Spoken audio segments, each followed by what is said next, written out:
Good morning. We are going to begin the press conference with statements from our superintendent and our chief of staff, and then we will be opening it up for comments. Right now, I'd like to invite Superintendent Aquino.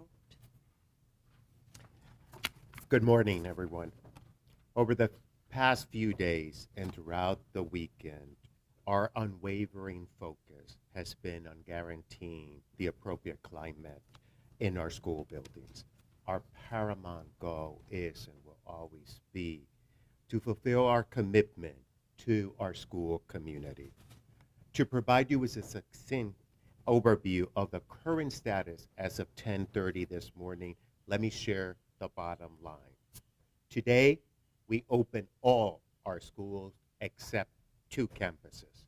The Zavala Elementary and Estrada Achievement Center experienced power outages due to this morning's storm and a lightning strike to a transformer, and CPS was working on restoration. As of right before this press conference, they continue to work on restoring power. Since power had not been restored by the time school buses needed to pick up students, we made a decision to close schools, those two schools, and notify their families and staff. This is nothing related with our capacity to provide heating. It was just power outage. If not for this city transformer issue, as of Sunday, all campuses had adequate climate control and student learning spaces. All issues that would interfere with student learning had either been resolved or mitigated. And we will continue to monitor all our campuses throughout the week. To restore our heating in preparation for today, we took the following action step. We deploy as many as 50 technicians a day, both staff and external entity. Every school had multiple visits and analysis. We procure and deployed portable climate control unit as part of our district-wide contingency plan. We kept in continuous contact with principals about their campus's readiness to open this morning. Principal communicated with their families and staff over the weekend, and so did we from central office. We monitor and prepare for today's stormy weather. Importantly, I want to recognize and share my deep gratitude to the many organizations that offer their assistance. I want to thank the following school districts: Northeast Side, Lackland ISD, Shirt Cibolo University ISD, and Alamo Heights ISD. I also want to thank the following businesses who support us throughout the weekend: TD Industry, and you can see their logo there, Brand, MTech, Gillette, Columbia Contracting, Maximum AC, and Mueller and Wilson. It is gratifying to see so many people across our city wanting to help our children. Now, I would like to introduce Tony Thompson, our Chief of Staff, who will guide you through the comprehensive steps taken to address the situation and provide more specific information on the current status. Tony? Thank you, and good morning. As Dr. Aquino pointed out, I'm going to share some of the specific mitigating factors that contributed to the system failure, but I'm also going to talk about all of the steps that we put in place to be ready to open school today. So the heating system failure occurred across the district, and the effect was similar in each of our geographic areas. Problems this big have multiple causes, and we're asking a third party to conduct a thorough investigation to identify all causes that contributed to this failure. Our focus at this time is on ensuring that our campuses are operational and that our students and staff have conducive learning environments. And to that end, we're excited that, throughout the district today, we have 85% of our students in attendance, and that's great. On Wednesday, when we decided to close all schools for Thursday and Friday, 70% of the schools that were open had students in attendance, or 70% of our students were attending. And on Tuesday of last week, the first day of the inclement weather, 54%. So we know that parents and students were anxious to come back to school today. But here's some of the specific steps we took to prepare for today. Over the weekend, construction services, transportation, and child nutrition assisted with the delivery of climate-controlled units to campuses as part of our contingency plan. Whether they were all needed or not, we deployed about 1,100 out to the campuses so that they would be warm enough or cool enough to receive students. We implemented a support center for campuses to call in to report any issues or concerns at all, and those call systems have been open since 3 this morning. Our police department has been out monitoring traffic hotspots and roadway closures and power outages since early this morning. We learned of the power outages, as Dr. Aquino pointed out, at Estrada and Dezavala early this morning, and we're in regular communication with CPS until we determined or learned that they would not be able to reasonably give us assurance that the campuses would be ready at a particular time. Related to the storm, electricians reported to work at 3 a.m. this morning to be able to assist with any potential power outages, and roofing staff reported at 5 to assist with potential leaks. HVAC technicians and custodians reported to campuses at 3 a.m. to check systems and to take temperature readings in every single classroom. And we also have HVAC technicians assigned to each of our 7 comprehensive high schools so that they would be quickly deployed to campuses within those feeder patterns if there were any problems that occurred. Grounds crew arrived by 5 a.m. this morning so that they could mitigate any damages created by the storm and high winds. And both Child Nutrition Services and Transportation Department employees reported to work an hour earlier, so that they could make sure that transportation routes were ready and that we had the kitchen readiness that we needed to ensure that students would be served. At this time, we don't have firm costs for how much the system failure will cost the district. We're going to be assessing that over the next several days. And moving forward, we're going to apply for an attendance waiver for low attendance days from the state of Texas to certainly eliminate any financial impact that the absences would have a negative financial impact on the district.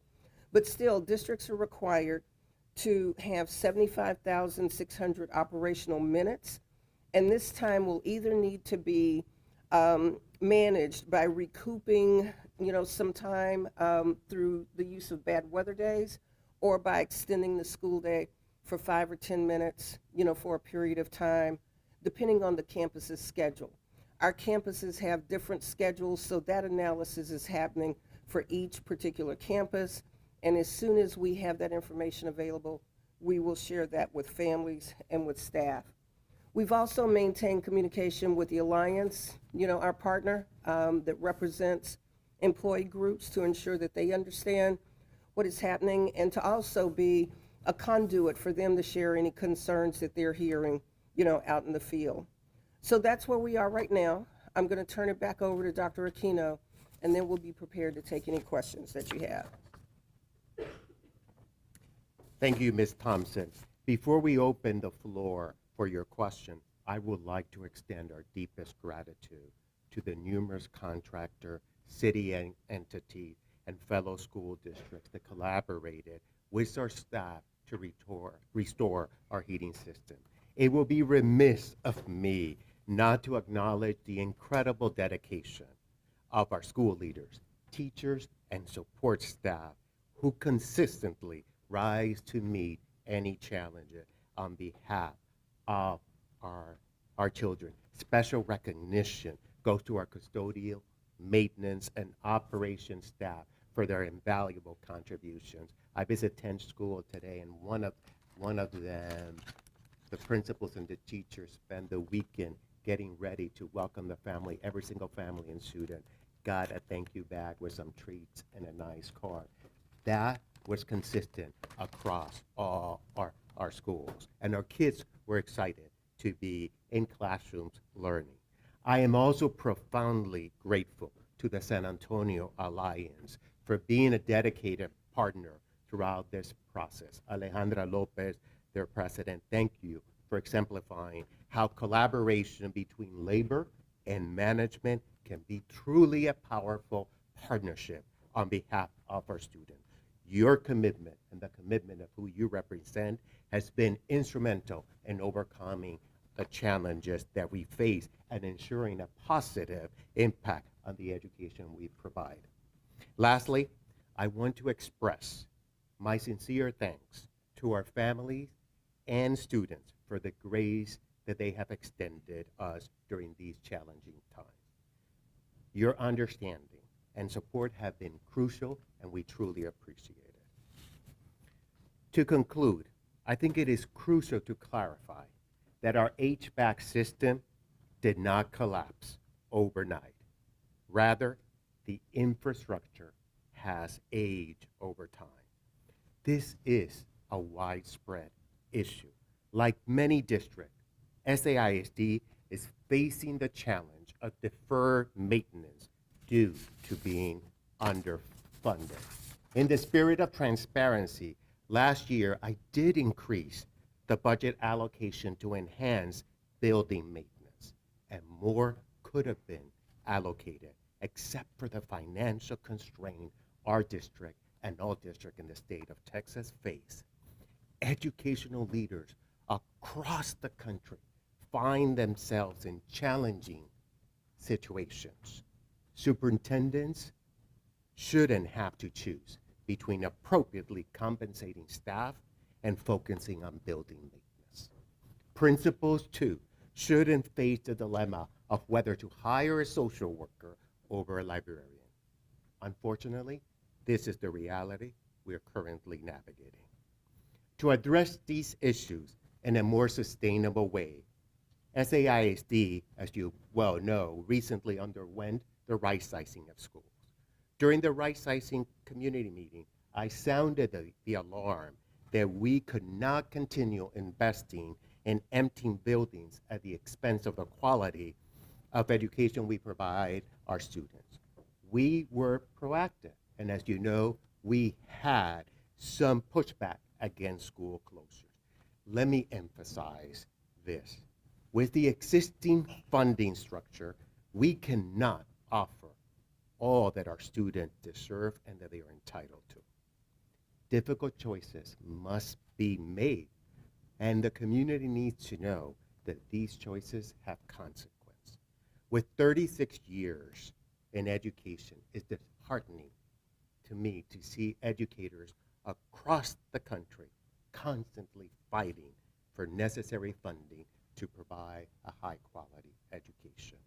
I hope this situation serves as a wake-up call to our state, local, and national leaders to recognize and help us act upon a universal lack of funding for education.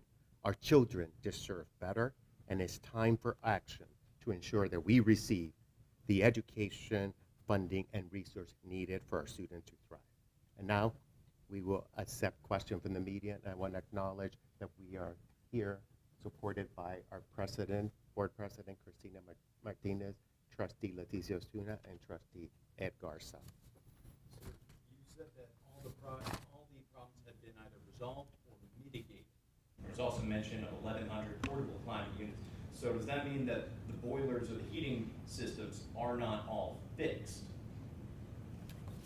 Yes.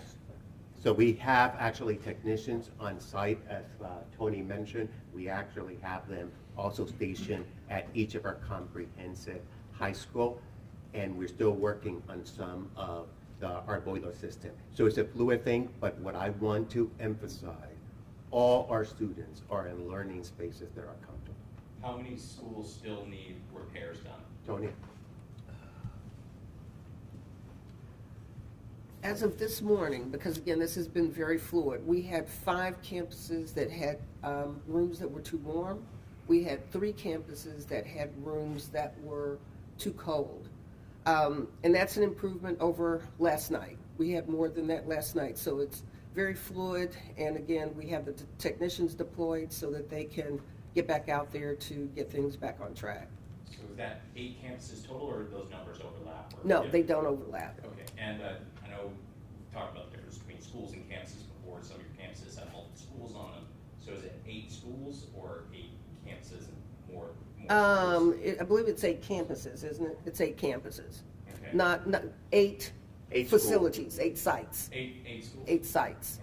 Okay, gotcha. And those portable climate units, those are in all of your schools or just those 8? No, we deployed them across the district because we didn't know exactly, we wanted to be prepared if things weren't heating or cooling appropriately this morning. So we have them deployed all over the school district unless the campuses told us by yesterday that they didn't need any. And Superintendent, you'd mentioned last week that there would be, accountability measures in a memo to staff members. Last week, you also mentioned you accepted the resignation of the 2 top operations staff, the deputy superintendent and chief operations. Have there been any other resignations or firings? And could you tell us, did you ask for their resignations? So right now, we're focused on addressing the situation. And again, if any additional accountability measures are needed, they will be taken. But right now, we are just focused on making sure that all our schools were open to receive our kids. You also talked about the lack of funding and spoke of deferred maintenance. So knowing that this infrastructure was aging, should the district have done more to prepare or been, I guess, more aware that this was a possibility that you have these widespread failures? Should everybody have done more? So since 2019, we have not had an increase in our basic allotment, but inflation and our costs have increased.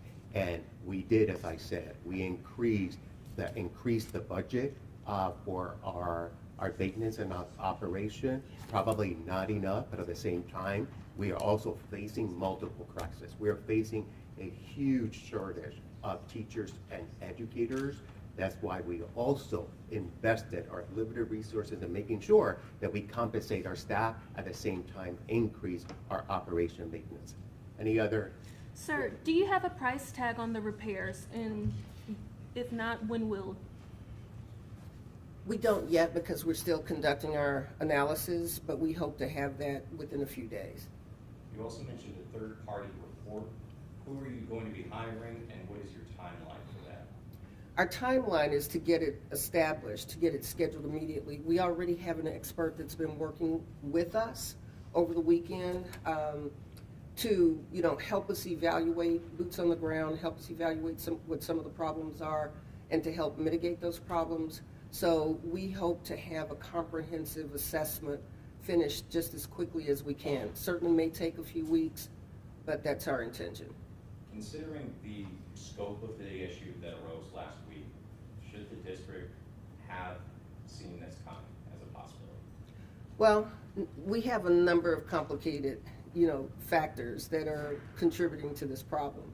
One is the aging infrastructure. One is that we know that there was human error because some campuses were not programmed, to run appropriately. Last weekend when the bad weather, actually happened, and we know that we have other complexities to include operating 5 different climate control systems that should have been integrated.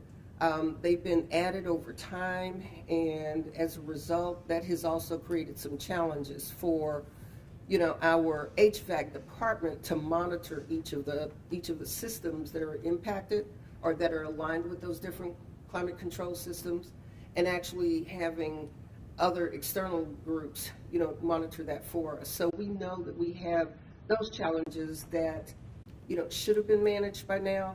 And that's why we're going to conduct a thorough analysis so that we can ensure that things are in place to keep this from happening again. I want to honor nuestra comunidad latina.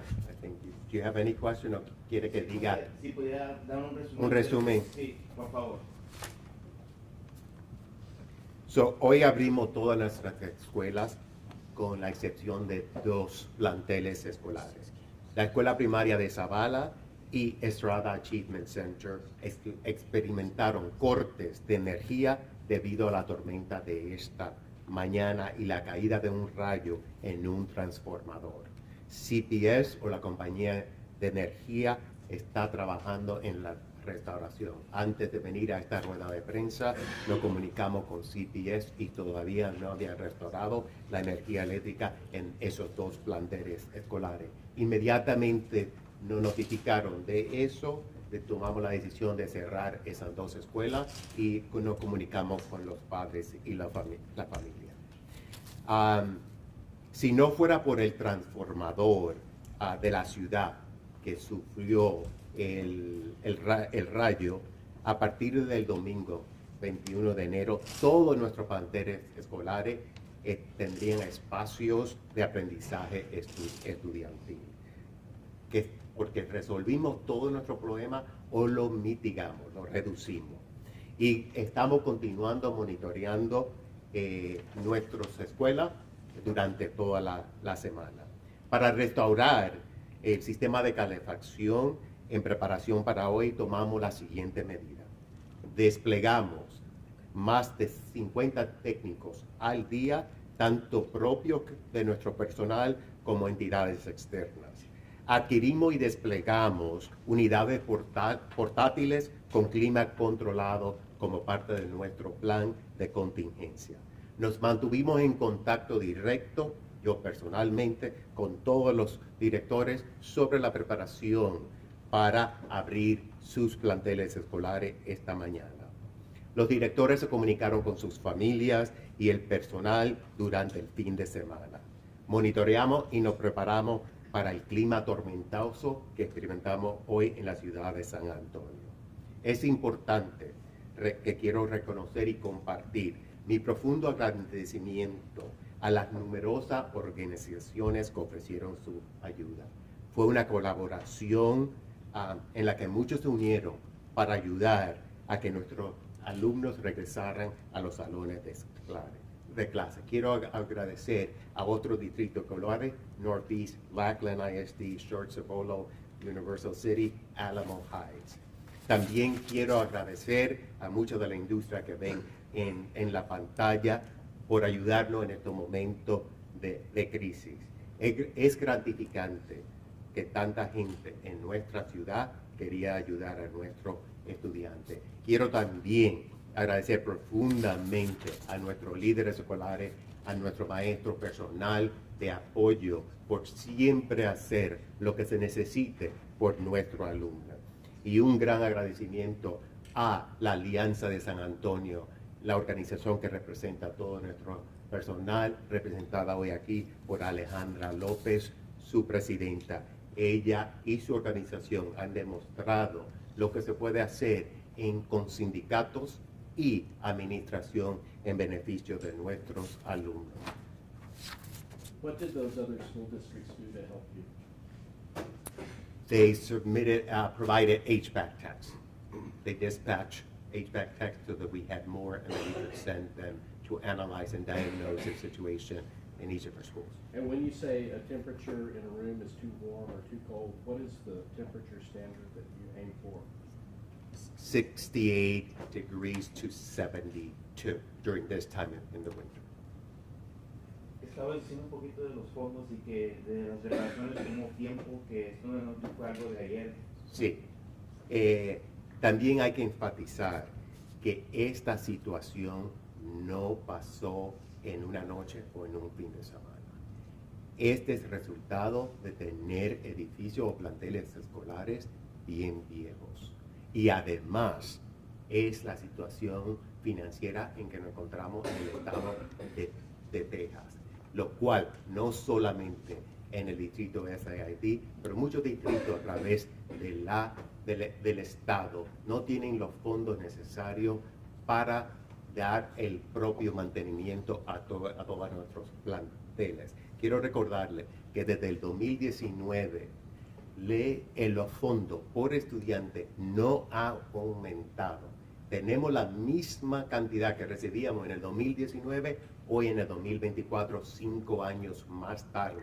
Sin embargo, como toda la comunidad sabe, la vida está más cara debido a la inflación y eso quiere decir que el poder adquisitivo del dólar de hoy no es el mismo en el 2019. Y creo que esto es una crisis que debe ser un llamado a acción a nuestros líderes locales, estatales y nacionales que tienen que priorizar la educación de nuestra nueva generación. El futuro de nuestra ciudad, de nuestro país, está en nuestros salones de clase. Como superintendente o como líder escolares, yo no debería estar en la posición de elegir si le doy mejor salario a nuestro querido maestro o invierto en un sistema de calefacción. Un director de una escuela no debería estar en la difícil posición de si contrata a un trabajador social o a un bibliotecario.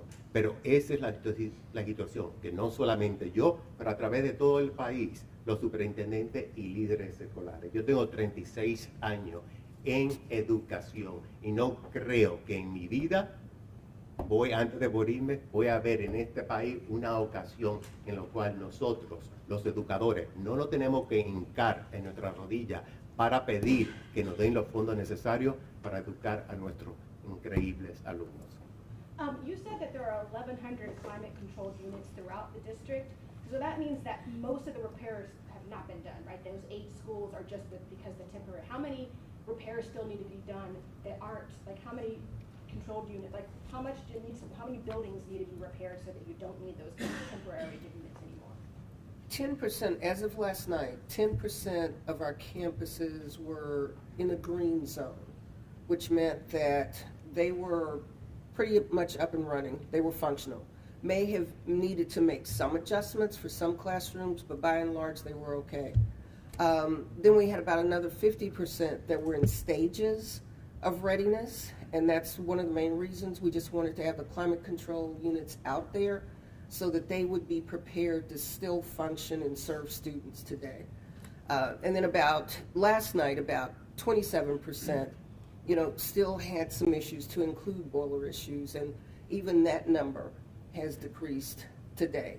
So we know we still have some work to do, especially in the yellow schools. The red schools are being taken care of and addressed, but we know we still have some work to do in the yellow schools for long-term fixes. But we're going to keep these climate control units on these campuses or where needed, in the district and made available through March to get us through this portable period. units it's for a classroom.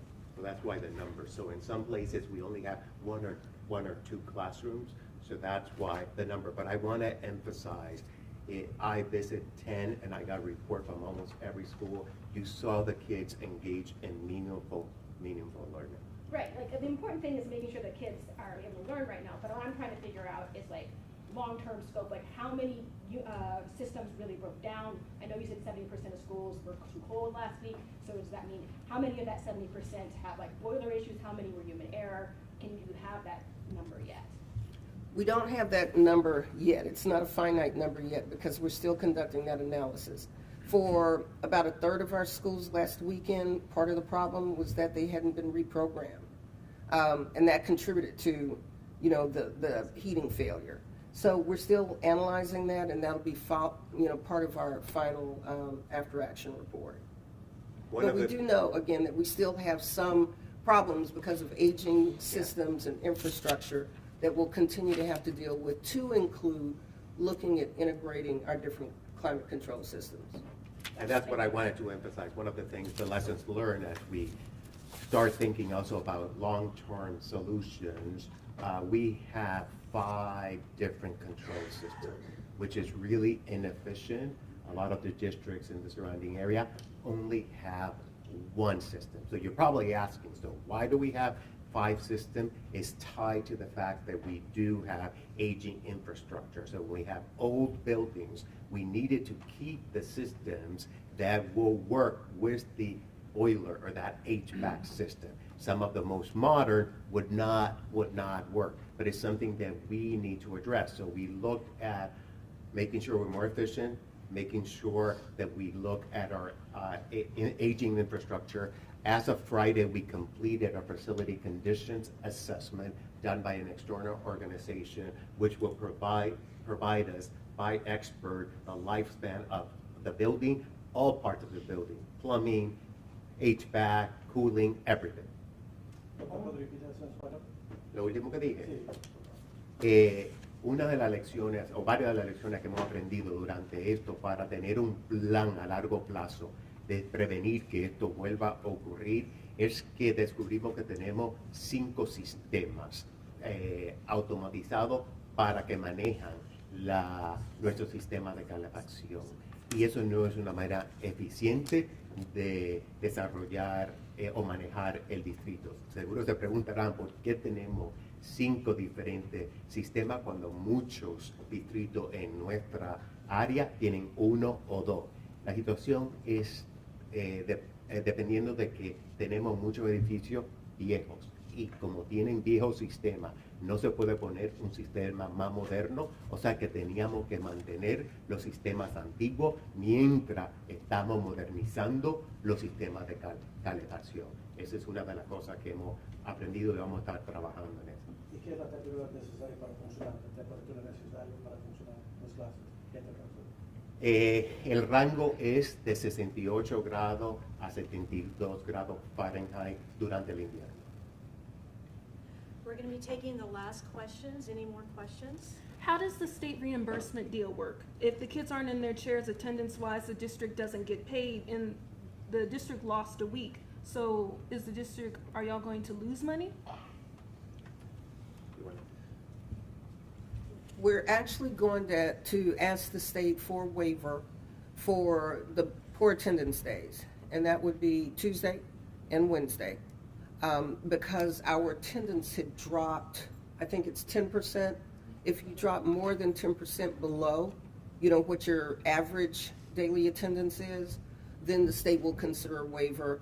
And if they approve the waiver, grant the request, then it won't have a financial impact on the school district.